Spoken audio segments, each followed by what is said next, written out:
Las Hijas de su Chihuahua es un proyecto apoyado por la Secretaría de Cultura, Culturas Populares, Unidad Regional Chihuahua por medio del programa PACMIC. Somos un grupo de 4 mujeres conectadas por el amor a Edgar Allan Poe durante la pandemia, en la que descubrimos lo infinitamente reparador que es platicar sobre los libros y lo fascinante que resulta conversar sobre los autores y sus vidas, aunque nunca nos habíamos visto en persona. Bienvenidas y bienvenidos a un episodio más de Las Hijas de su Chihuahua. Estamos muy contentos de tenerles de nuevo aquí en nuestro tercer episodio. Nosotras somos Emma Sáenz. Yo soy Cristina Carrión. Yo soy Valeria Enríquez. Y yo soy Victoria Mendoza. Y juntas somos Las Hijas de su Chihuahua. Bienvenidos y bienvenidas. Gracias, Emma. En esta ocasión tenemos un libro, o más bien dicho, 2 libros muy interesantes de una escritora chihuahuense. Ella es Nitia Castorena.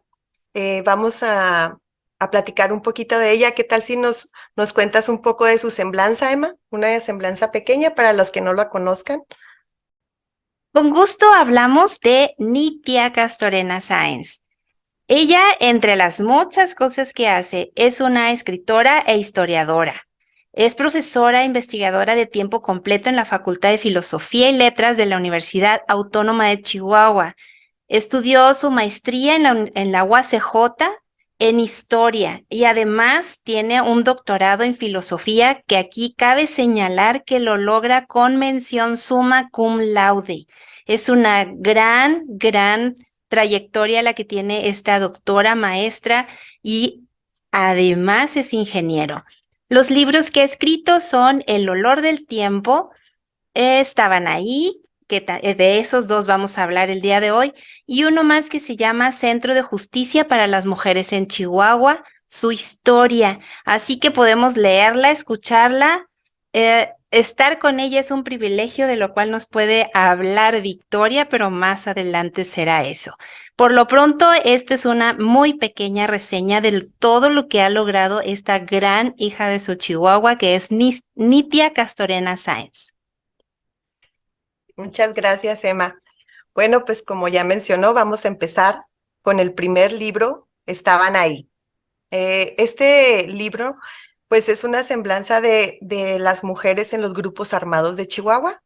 En especial abarca 6 grupos desde 1965 hasta 1972 y el papel que juegan las mujeres en estos grupos armados. Empieza platicando o escribiendo sobre el Grupo Popular Guerrillero del Asalto de Madera. Creo que muchas personas que escuchamos este podcast conocemos este tema, pero pues en realidad Nitia nos lo explica de una manera muy fácil y nos lo pone en una línea del tiempo en la que podemos ver la historia un poco más cercana a nosotros. Pues este movimiento pasó por algunas crisis que hubo en el campo, algunos asesinatos que sucedieron por las tierras. Entonces se levantaron las personas, algunos profesores, algunos estudiantes, hicieron el asalto a Madera. Pero lo que Nitia nos quiere retratar más que el hecho o la historia de lo que pasó es las mujeres que estaban detrás. Y en este primer movimiento, lo que había pues eran huérfanas y viudas que quedaron después de aquel asalto y cómo su participación en este asalto fue pues de manera circunstancial. Ellas no estaban buscándolo, muchas ni siquiera se enteraron lo que andaban haciendo sus esposos, porque fue en el 65, tenemos que tomar en cuenta también el tiempo, ¿no? Entonces muchas no se enteraron, muchas niñas quedaron huérfanas y otras pues sus papás se tuvieron que ir. En este relato de Madera, eh, es muy específico el tema de Pablo Gómez y de su hija, que en ese momento vivía en Saucillo y era una niña, y más adelante se va a convertir en un personaje muy importante en este libro. Ya lo iremos viendo. No sé, Valeria, si que gustas agregar algo sobre este primer movimiento de los 6 que están retratados en el libro. Una cosa que me gusta mucho de Nidia es que en ningún momento ella busca como que enaltecer a esas personas, no personajes, porque son personas que vivieron y todo el show. Entonces, se me hace muy interesante que ella las ponga con las fallas que tenían como personas y sobre todo que ella inicia diciéndonos de primera mano que este libro no busca heroínas ni busca decir tal o cual hicieron más o hicieron, no, simple y sencillamente cómo estas mujeres fueron parte del proceso de todas estas guerrillas o movimientos armados. Y eso para mí se me hace muy, muy genial por el hecho de que te deja analizarlo y pues pensar sobre todo. El siguiente movimiento que nos menciona en el libro Nitia es sobre la Sociedad Femenina de Rosa Luxemburgo, llamada Las Rosas. Esto fue en la Universidad de Chihuahua. Había un grupo también de Ignacio Ramírez que se llamaban Los Nachos. Entonces, en este grupo, pues eran puros hombres y las mujeres decidieron abrir uno sobre Rosa Luxemburgo. No sé si tengas algún dato de esto, Valeria, que te llame la Bueno, atención. sí, ella me encantó. Después de investigarla, ella era una de las líderes del Partido Socialdemócrata del Reino de Polonia, pero sobre todo ella era, por así decirlo, pacifista, pero en fin, eso es otro rollo. Ella tuvo una frase genial que me encanta en este sentido del feminismo, porque ella habla de por un mundo donde seamos socialmente iguales, humanamente diferentes y totalmente libres. Por lo cual se me hace muy interesante que este grupo de mujeres haya tomado como su estandarte, como su imagen. Después Nitia nos explica por qué llegaron a este nombre, pero lo tienen que leer para saber por qué la eligieron. Otro detalle que me gusta mucho es cuando las rosas hacen un tipo de mesa panel para presentarse, pero en lugar de dejarlas hablar a ellas, hablan los hombres. Y volvemos a este ciclo en donde ellos explican lo que ellas quieren decir. Y no sé, inmediatamente me recuerda a esos memes de el panel de hombres hablando sobre la libre elección de las mujeres. Entonces, sí, es una parte muy clave en Yo este libro. también, sí, perdón, yo también recuerdo que nos menciona Nitia que para festejar el Día de la Mujer hicieron un desayuno y les tomaron fotografías los del Heraldo de ese desayuno para festejar el Día de la Mujer. Ahora se festeja o se conmemora muy diferente, ¿no? Más bien se conmemora. Bueno, el siguiente grupo es el Grupo Popular Guerrillero Arturo Gamis, que toma su nombre del anterior. En ya Alma Gómez, la hija que les mencioné ahorita en Saucillo, ya participa más en este movimiento como mensajera, hace compras, ella está un poco más activa en este movimiento, aparte ya está en el estudiando en la normal de Saucillo. Y de igual manera es importante mencionar lo que nos dice Nitia sobre ella, que las personas de alrededor, los amigos de su papá, se hicieron cargo de que ella siguiera en la educación, ayudaron a la mamá, que tenía el mismo nombre, Alma, también, a seguir manteniendo a sus hijos, ¿no? Aunque ella era maestra también, entonces le dieron ahí la mano para poder sacar adelante a sus hijos.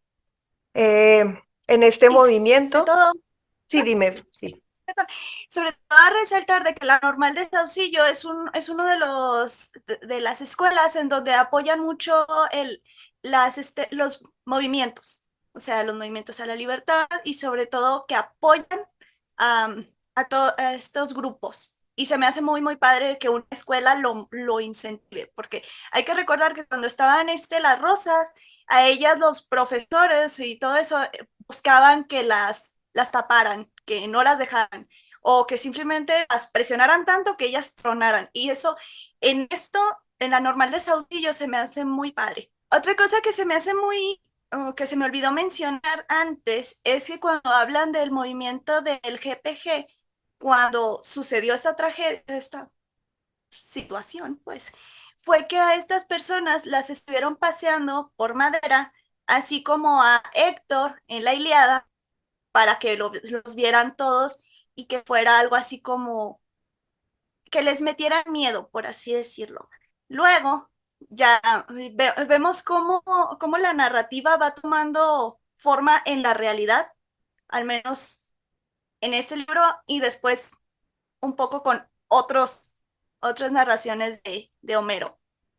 Luego de la Sociedad Femenina de Rosa de Luxemburgo, de las Rosas, siguió el grupo popular guerrillero Arturo Gamis, que es el que mencionamos de que Alma ya participaba en este grupo. En este grupo también se invitó, perdón, a Diego Lucero. En este momento no pudo unirse al grupo porque su esposa estaba operada, recién operada, y él por cuidar de sus hijos y de ella, pues no accedió, ¿no? Eh, en este grupo se les pedía que los hombres fueran solteros, aquí ya no podían tener pareja, eh, que no tuvieran novia, tampoco, o sea, ni casados ni con novias. Y pues aquí también hubo varias personas muertas en los asaltos a los bancos, o entre ellos Carlos Armendáriz, que ya es importante mencionarlo, porque su hermana Minerva va a tomar un papel muy importante también junto con Alma. El siguiente movimiento es MAR, el Movimiento de Acción Revolucionaria. Este movimiento tuvo un entrenamiento en Corea del Norte y aquí ya hay más participación de mujeres. Se mencionan varios nombres, hasta 7, 8 mujeres, entre ellas parejas de ellos, Alma también, Minerva, la hermana de Carlos que falleció en el Grupo Popular Guerrillero Arturo Gamis. Y aquí había también asalto al camión de valores, eso fue lo que ellos hicieron para sacar dinero, porque lo que necesitaban era imprentas para publicar sus revistas, también necesitaban dinero para mover armas, porque ellos creían que era la mejor manera de luchar y de hacer este movimiento, era con armas, ¿no? Pero en 1971, pues detuvieron a los 19 integrantes del MAR y se publicó una revista que se llamaba Traición a la Patria, en donde retrataban a estos guerrilleros y a las guerrilleras como mujeres muy agogó, y es un panfleto que deberían de checar, si no es que lo ponemos aquí en el podcast también para que lo vean, y cómo Guadalupe Cruz Díaz hizo una imagen sobre todos estos guerrilleros y para que la gente dijera, estos revoltosos son de lo peor y no se junten con ellos. ¿Qué piensas, Valeria, del MAR? Ah, bueno, hablando del hecho de que cuando ya empezaron a pedir que no estuvieran casados, no tuvieran esto, no, o sea, no tuvieran ataduras, debemos recordar de que en otros movimientos se dio mucho lo que se menciona en Nitia como hijos parentales. Cuando ya se volvieron huérfanos, muchas de las niñas, sobre todo, tuvieron que cuidar a sus madres, a sus hermanos y todo este rol en donde ellas básicamente tuvieron que, no sé, ponerse una camisa que no les correspondía, pero lo tuvieron que hacer debido a sus circunstancias. Otro detalle que me encanta que haya mencionado Nitia es el hecho de que como en estos movimientos se perdonaba que el padre no cumpliera con su rol de género, mientras que la mujer se le pedía que hiciera los dos trabajos, o sea, y si no lo cumplía, era como de, no, es que ella no está, no, es que ella no es una buena madre, pero el otro, por el hecho de que va a su guerra, va a su... Entonces, sí, esa parte, como mencioné antes, me recuerda mucho a la Odisea, cuando viene Odiseo de su guerra muy padre y Penélope está tejiendo así, como que, ay, sí, te espero, amigo, no te preocupes, yo aquí te espero, yo siempre fiel y siempre esperando. Entonces, esa padre, sí me hizo muchísimo ruido. Otra cosa es cuando Nitia menciona la cárcel de Santa Marta Acatitla y cómo una de la madre de una de nuestras protagonistas, regresa de esa cárcel increíblemente traumada y dice ella es que volvió otra persona y que la madre en ningún momento mencionó, o creo que nada más una vez llega a decir lo que le pasó ahí dentro, pero que era tan horrible que ella prefería así como que no, ni me preguntes. Y sí, también se habla de la cárcel de Lecumberri como que investiguenlo. De hecho, era era el infierno en la tierra, hecho para 996 personas y al último eran como 3,000, casi 4,000 personas allá adentro. Entonces, sí, se me hace muy, muy interesante cómo lo menciona Nitia para que nos vayamos situando en todo lo que estas personas para lograr lo que ellos querían, todo lo que tuvieron que sufrir y sobre todo lo que tuvieron que sufrir sus parejas, sus hijos, y todo esto para lograr que el movimiento marchara o todo lo que dejó el movimiento atrás, más bien. Así es. De hecho, eso es lo que iba a mencionar del movimiento del 23 de septiembre, de la cárcel y de cómo muchas mujeres participaron, pues llevando paquetes, comida, ropa, libros, había encarceladas, dice Minerva que ella se la pasaba cantando, no sé si lo leíste, esa parte me rompió el corazón, porque dice que ella la única manera que podía soportar estar ahí era cantando. Después de este 23 de septiembre, que también pues fueron detenidos en 1967, están ahora sí los guajiros, en donde Diego Lucero ya toma un papel más importante aquí, ya es el dirigente de este movimiento, y son llamados así los guajiros porque eran los sueños guajiros que tenían de un país libre de todas las tiranías, ¿no? que hacía el gobierno, porque movimiento que se levantaba de estudiantes, de trabajadores, movimiento que se apagaba en aquel momento, pero insofacto, no los dejaban. Diego Lucero era ingeniero, salió de aquí de la UACH, de la Facultad de Ingeniería, y fue una de las primeras huelgas que logró quitar un rector en toda Latinoamérica. Ese dato me llamó mucho la atención, porque sí se estaban logrando muchas cosas, pero inmediatamente fueron apagadas.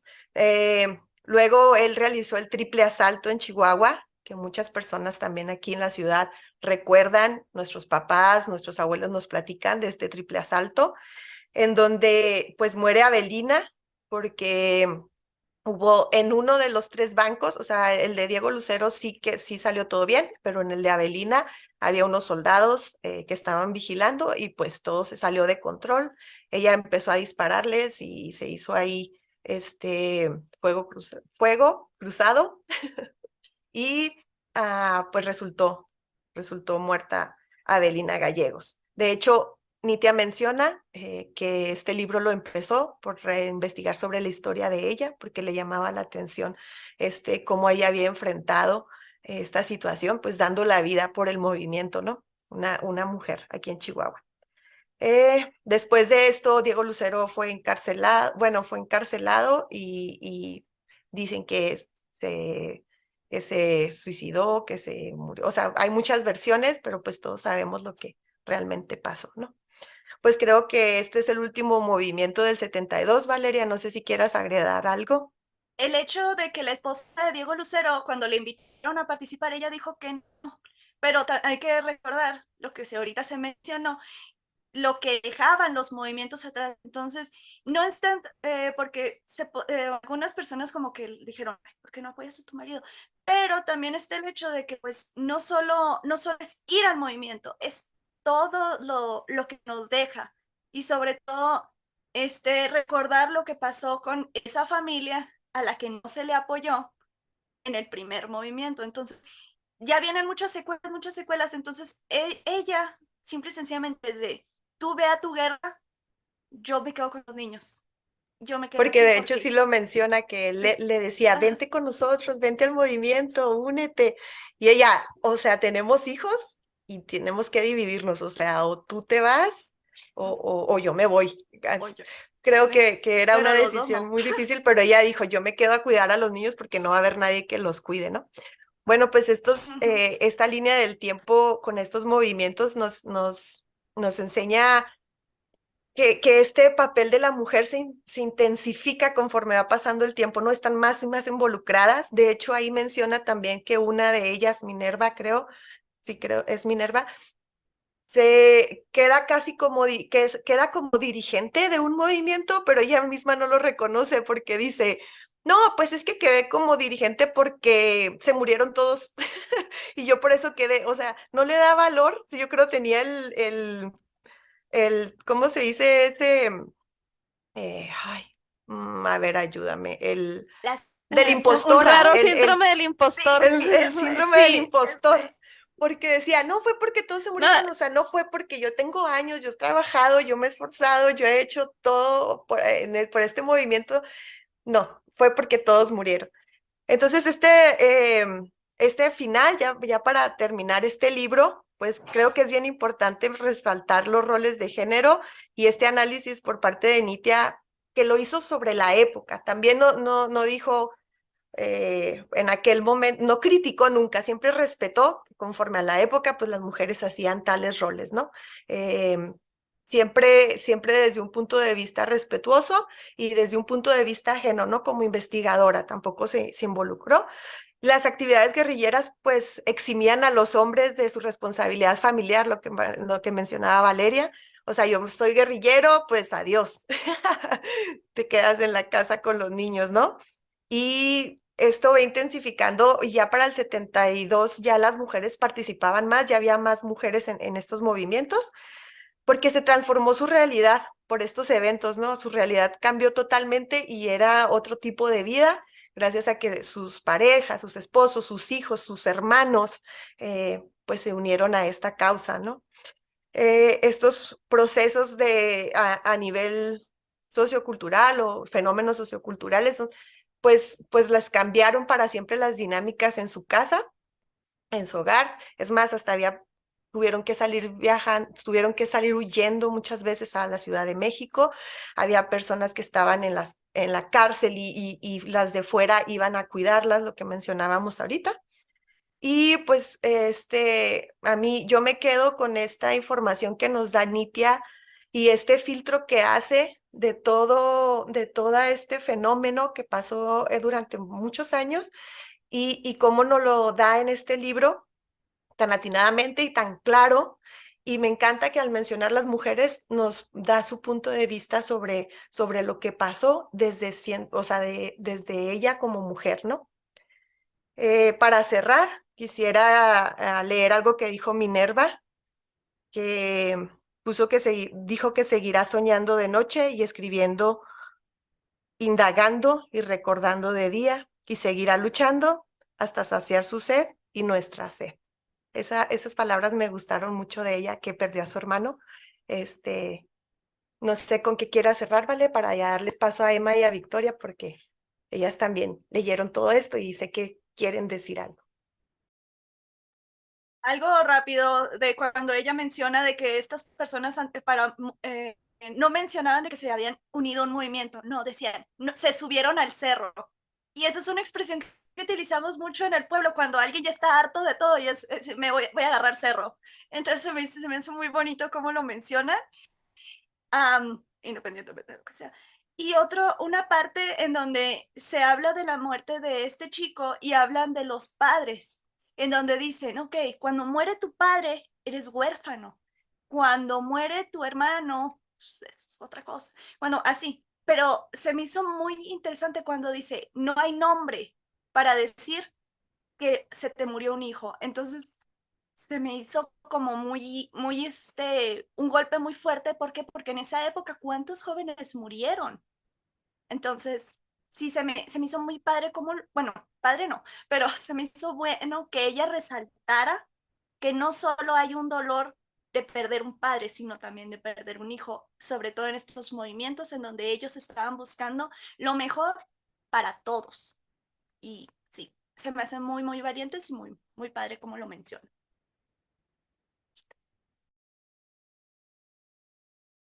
Gracias, gracias, Vale. Chicas, ¿quién quiere empezar?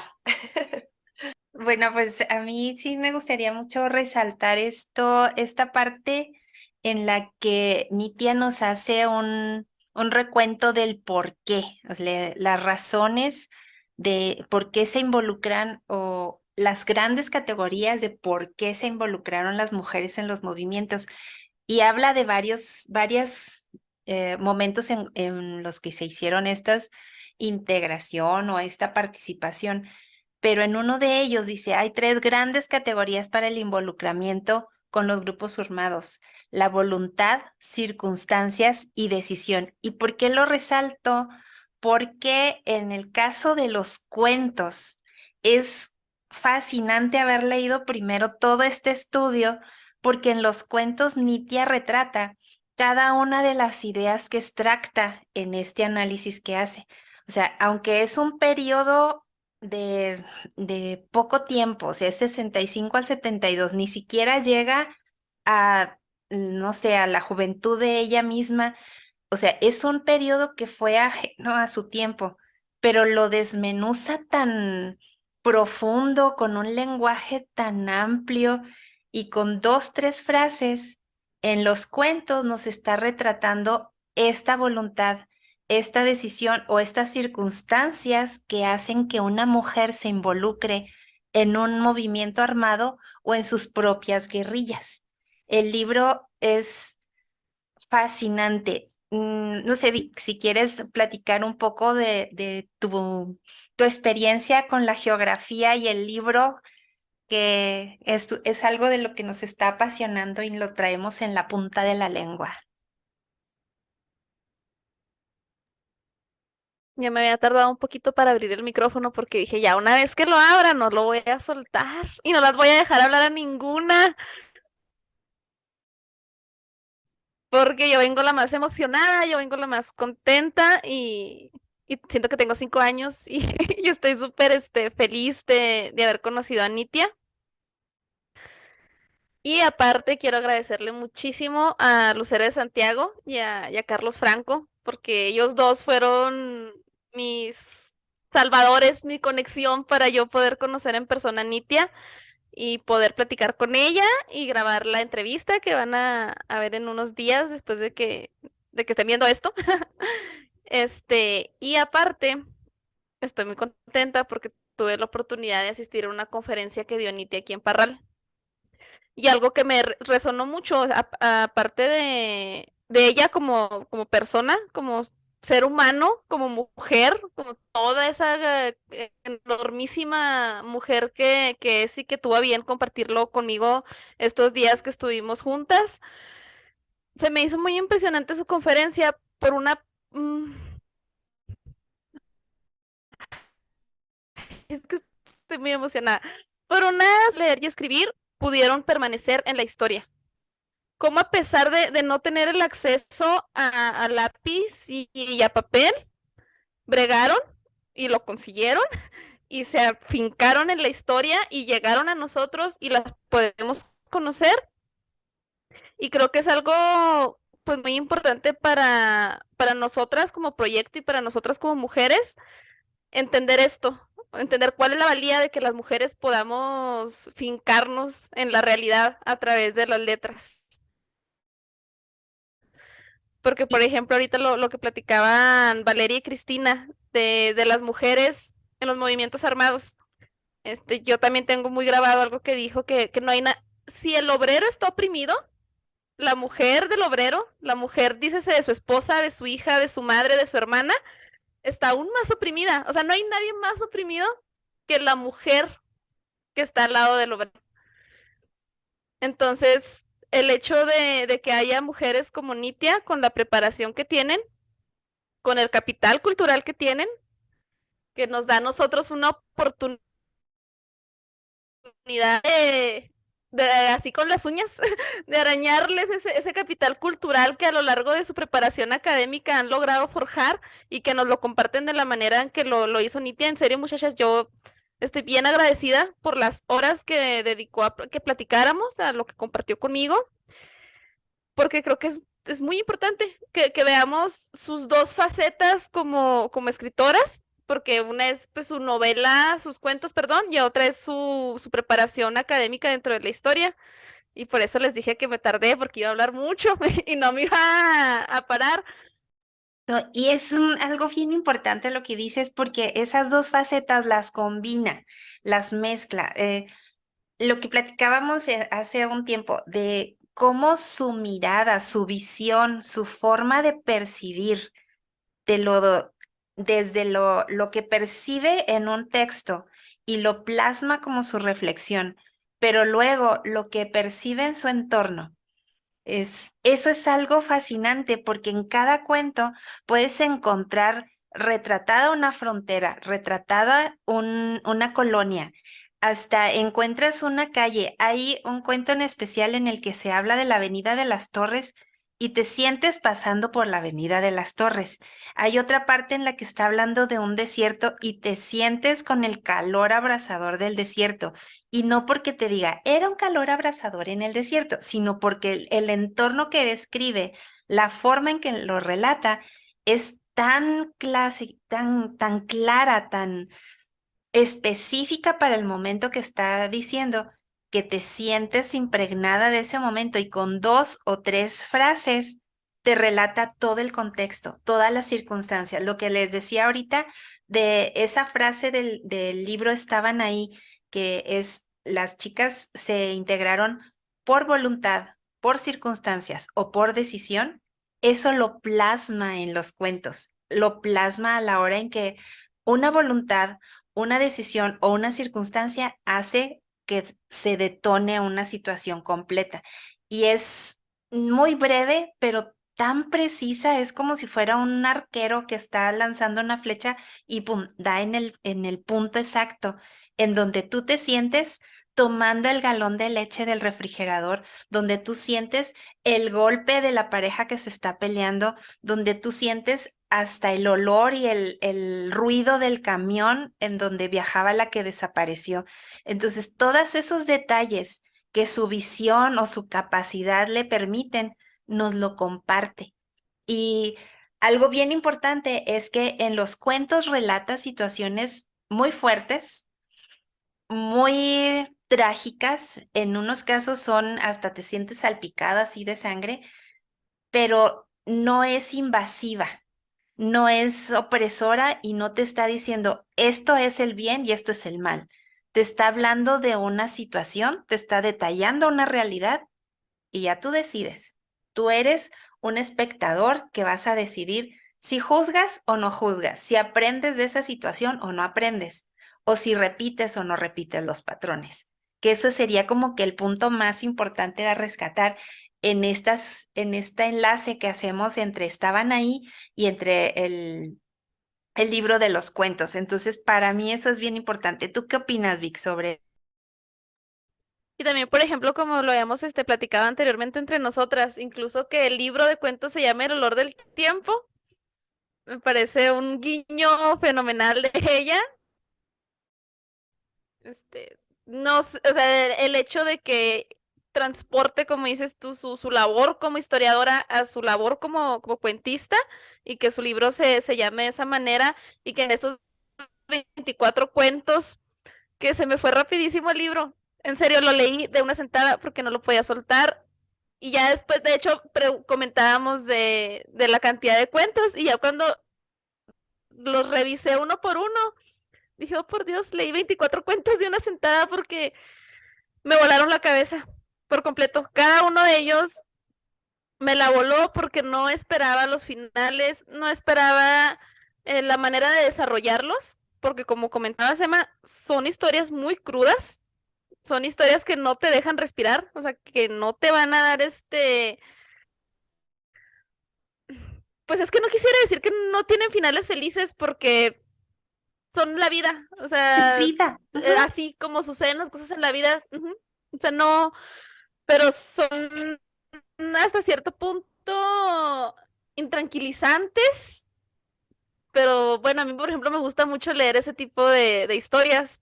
Entonces yo la más fascinada de que me haya intranquilizado el tiempo que duré leyéndolos y revisé cuando hacemos el análisis, que los volvemos a leer y a leer. Por ejemplo, a mí algo que me removió mucho es una figura que usa ella en mi cuento favorito. Los 24 me fascinaron, pero a mí en mi cuento así que amé y que me fascinó, que es la cigarra, utiliza en una parte la idea de esa incomodidad que es tener una espina, una astilla, algo filoso entre la uña y la carne y que te hace sangrar, pero no un río de sangre, o sea, es una molestia que está ahí, que es permanente y que no te suelta. Y creo que en esa oración pude terminar su libro de cuentos, al menos para mí, casi como lo... Sí, verdaderamente esa imagen, Victoria, que mencionas de la uña y la de la plumita que va cayendo. ¿Recuerdas cómo es esa? Tú que tienes mejor memoria que yo, ¿cómo es esa imagen que ella retrata? En el, hacia a breve, sin darles muchos spoilers, mi cuento favorito del libro es de una mujer que no soporta la soledad y el silencio y todo eso horrible que es ella contenido en su casa. Entonces va a dar un paseo por la ciudad, que son las imágenes que nos comentaba Emma.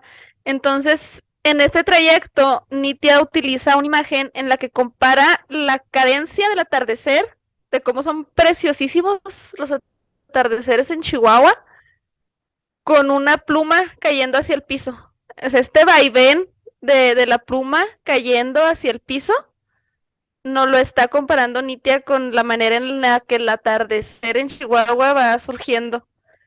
Entonces, les digo, está presente en todos los cuentos, pero a mí en especial en este lo noté muy fuerte esa combinación de esas imágenes que ella logra hacer con el lenguaje y aparte la dureza de la historia, porque hay un momento en que tú dices, ¿por qué esta mujer está así de sola? Porque incluso te menciona que ni con sus familiares cercanos puede tener una relación. Y no es porque ellos tengan una mala idea de ella, es que simplemente a ella no le da para mantener este disfraz, un trabajo arduo que ella ha hecho de mantener. Y es algo que se me hace mm, muy triste, muy poderoso y que hace y que Nitia hace estas tres cosas en este cuento, como les comento. Las imágenes literarias, el manejo de la historia del personaje y aparte nos introduce todo esto que como chihuahuenses somos y a veces no somos, porque por ejemplo utiliza los recuerdos de la protagonista viviendo en Estados Unidos. Creo que todos hemos conocido, tenemos un amigo, pariente, vecino, amigo, o hasta nosotros que hemos vivido en temporadas en Estados Unidos. Y ella relata como la parte feliz de su vida, el tiempo en el que vivió en Estados Unidos y la tranquilidad que le da, por ejemplo, el inglés, por la reminiscencia de esa época feliz de ella. Entonces creo que para mí este cuento es la concentración de todo lo que Nitia, en mi opinión, es como cuentista. Y el final también se me hizo apabullante. Y otra cosa que es así ya un trauma mío, una tara que yo tengo, me fascinan los cuentos que están en segunda persona. Me fascina. O sea, a mí que me pongas un cuento en el que tú le vas relatando al protagonista y te subiste a la troca y manejaste e hiciste, no sé por qué, muchachas. Sé que hay muchas cosas mal en mí, pero no sé qué es la cosa mal en mí que hace que me fascinen los cuentos escritos de esta manera. Entonces, desde el primer renglón de este cuento, ya me capturó. Y es que acuérdate que la lectura es un viaje y nos transporta y cada uno decide si quiere ser el chofer o el pasajero de mero atrás o el que recoge los boletos. Entonces, esa es una de las cuestiones más valiosas y más rescatables de este cuento. Y como les decía al principio, es fascinante leer primero el estudio ese donde plasma toda su sabiduría, su conocimiento y todo lo demás, y luego leer este poéticamente trágico o que resume en realidad todas esas tragedias y las puede plasmar y decir, en un momento estoy narrando como hombre, en otro momento estoy narrando como mujer, en otro momento estoy narrando desde fuera, en otro momento estoy narrando desde dentro, desde el vientre y sale por la garganta. Entonces te puede transportar y nos podemos transportar en todas esas dimensiones y esos planos que ella nos plantea. Ahí en el estudio en el que ellas estaban ahí, eh, cuando dice entendiendo ellas mismas como todas sus características personales, sexo, edad, estado civil, nacionalidad, grados académicos, condición económica y contactos o redes a las que pertenecían de forma tácita o declarada.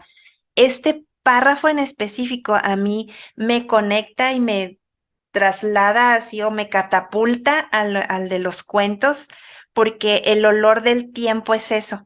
El olor del tiempo es hablar de sexo, de características, de situaciones, de todo esto, ellas mismas, nos está hablando de ellas mismas. Ahorita Valeria, al cerrar la parte anterior, en el libro anterior, decía algo bien importante de tú ve a tu revolución y yo me quedo con los niños. Y hay un cuento que a mí me fascinó que habla de Emiliano y ella está relatándolo ella entre el todo y la nada, entre el hacer y no hacer, y es así más o menos el título.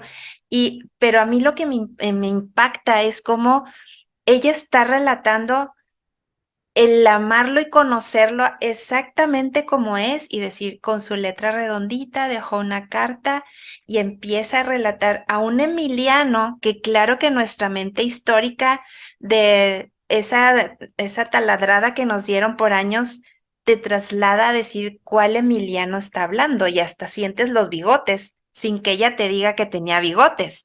Pero cuando te está diciendo que es una mujer actual, lo que está haciendo, lo que tiene que hacer, el ir y venir diario, dices, es que hay muchos Emilianos. Y ella le dice, sí, vete a tu revolución. Así como dijo Valeria, así le dice en el cuento, vete a tu revolución, ándale, corre, corre. Y ella se queda en el hacer nada y predice en ese conocer al hombre con el que convive, predice el momento en el que va a llegar y le va a interrumpir su momento idílico de decir estoy haciendo nada y sucede y es paz, así como que se te quiebra el cristal de la puerta o el cristal, el vaso de cristal y dices, o sea, ¿cómo sabías que iba a suceder? Y recuerdas, es que sí se puede. Entonces, o te posicionas como Emiliano, o te posicionas como la que lo manda a la revolución, o te posicionas como la que está en ese atardecer cuando está el atardecer subiendo como la caída de una pluma. Entonces, es un trasladarte valiosísimo, delicioso, altamente recomendado que lo busquen. Nos decía, no sé, Cris, que nos quieres decir dónde podemos conseguir estos libros que son tan importantes de tener en nuestras bibliotecas y en nuestro corazón y en nuestra mente. Sí, este libro de cuentos de Nitia, El olor del tiempo, perdón, está en la página del ICM, es gratuito, lo pueden descargar en PDF.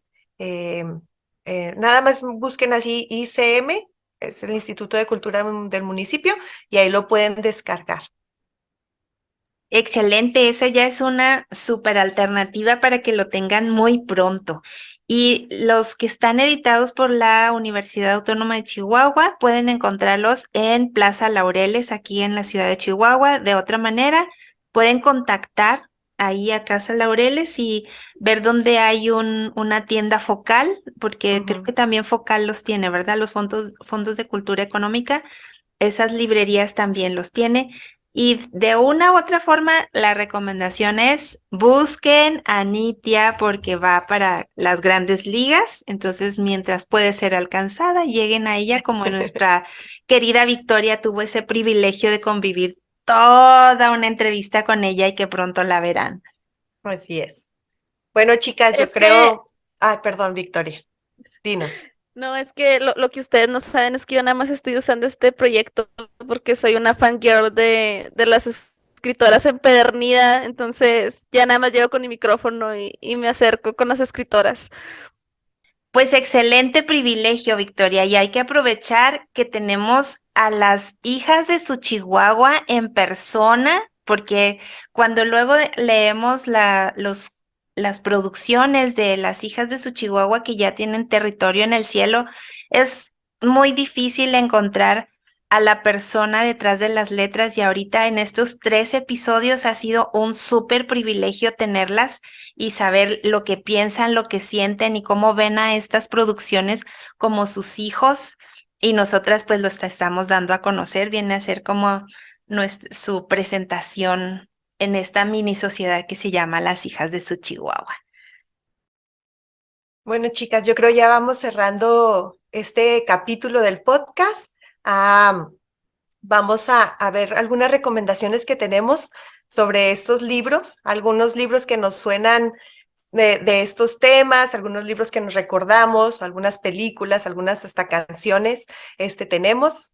Si gustas empezar, Valeria, ¿qué te recordaron estos libros, estos cuentos que nos puedas recomendar para ver? Sobre todo el cuento de Una del Ring, inmediatamente pensé en Flores and the Machine, su canción Kiss with a Fist. Si pueden escuchar la canción mientras están leyendo ese cuento, recomendadísimo. Es como si hubieran hecho esa canción para ese cuento o ese cuento para esa canción. No sé, están bien bonito de una forma un poco, sí, cruda, pero en fin, ese es otro rollo.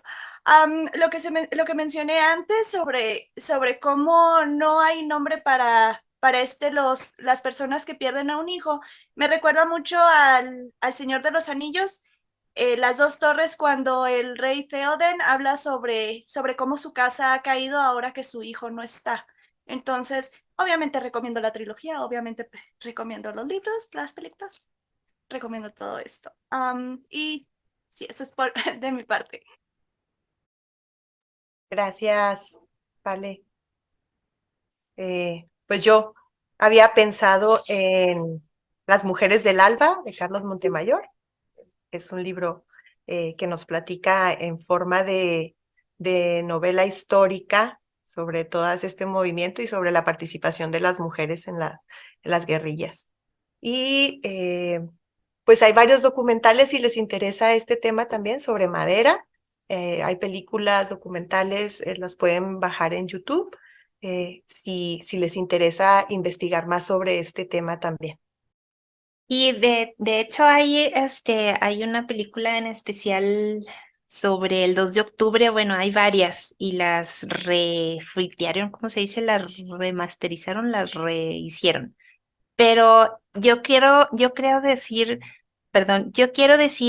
que en cada una de estas nueva forma de ver esos movimientos armados, yo pienso que a partir de la era Nitia no vamos a dejar de ver a las mujeres.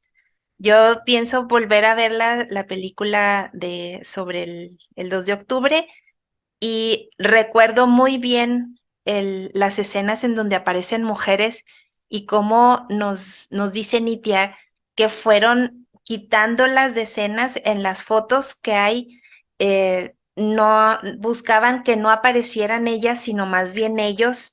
Y todo eso lo vamos a ir descubriendo a partir de que leamos a Nitia. Vemos ahora cómo se trataba de invisibilizar a la mujer y aún así estaba ahí, aún así persistió y como dijiste, tomó las riendas de los movimientos porque los demás ya no estaban. Entonces, eso hace que sea una nueva visión con la cual estemos viendo. Yo considero que a partir de leer este análisis tan importante que hace Nitia del papel de las mujeres, no podemos volver a ver una película sobre un movimiento armado sin fijarnos dónde estaban las mujeres.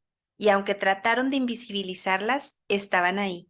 Y por eso su título, Estaban ahí. Entonces, ese libro me recuerda todas las películas sobre el 2 de octubre o los documentales o las celebraciones que se hacen. Y el libro de los cuentos a mí me recuerda esa serie de la compañía Prime que se llama Modern Love. En esa de verdad te sientes retratada o te sientes partícipe o te sientes asistente a, según la posición que quieras asumir, como lo hacen los cuentos. los cuentos nos transportan, nos trasladan igual que en esa serie. Entonces es muy recomendado verlo y considerar esa descripción y ese detalle que hace, sobre todo de un episodio en especial que para mí es el que hace el parteaguas en todas las historias, cuando habla de una mujer que tiene un trastorno de bipolaridad y de verdad el poder decir soy y así soy y el respeto tan grande que se promueve en cada una de estas relaciones que se presentan en la serie. Yo creo que en esa es donde se hace más patente, más latente y más eficiente la forma en que lo retrataron. Y por eso me recuerda tanto los cuentos de Nitia, porque así como esa serie, así es la lectura de los cuentos de El olor del tiempo. Ok, pues yo les quería recomendar una película que hace poquito la vi y sé todo el sentido con el libro de Nitia, estaban ahí. Se llama La Casta Divina, es una película mexicana de 1977 y está ambientada durante la Revolución Mexicana con un grupo de hacendados enequeneros que se hacían llamar a sí mismos la Casta Divina. Es una película súper fuerte, tienen que verla con un muy buen estómago porque pues, pasan cosas atroces, como son todos los conflictos armados. Pues esta película no nos deja olvidar que en todos los conflictos armados, en los dos bandos, se cometen atrocidades.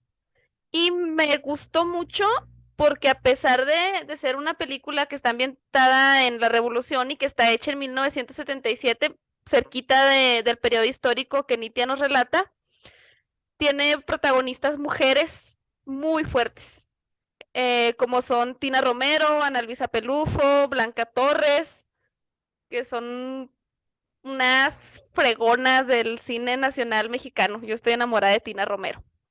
Este, y nos relatan mucho su papel como hijas, como esposas. Incluso Ana Luisa Pelufo es una monja, que también nos habla mucho del papel de las mujeres en la vida religiosa dentro de los conflictos armados. Y la pueden ver gratis en Film Latino, lo cual también es un extra. Y se las recomiendo muchísimo. Dura 2 horas, pero no las van a sentir. Y aparte el villanísimo es Ignacio López Tarso. Es otro extra para que se animen a verla. Y ahorita que mencionabas esos artistas, varios salen en la de Rojo Amanecer, en la película de Rojo Amanecer del 2 de octubre. Pues yo creo que no hay, podríamos seguir hablando muchísimo de estos dos libros que nos llegaron y nos tocaron el alma, el cerebro, el corazón, la mente y los pies para actuar. Bueno, chicos, yo creo ya vamos a cerrar este capítulo, el número 3. Ojalá hayan llegado hasta el final y les haya gustado este capítulo. Vamos a tener entrevistas, estén pendientes de las páginas de las hijas de su Chihuahua y muchas gracias por escucharnos.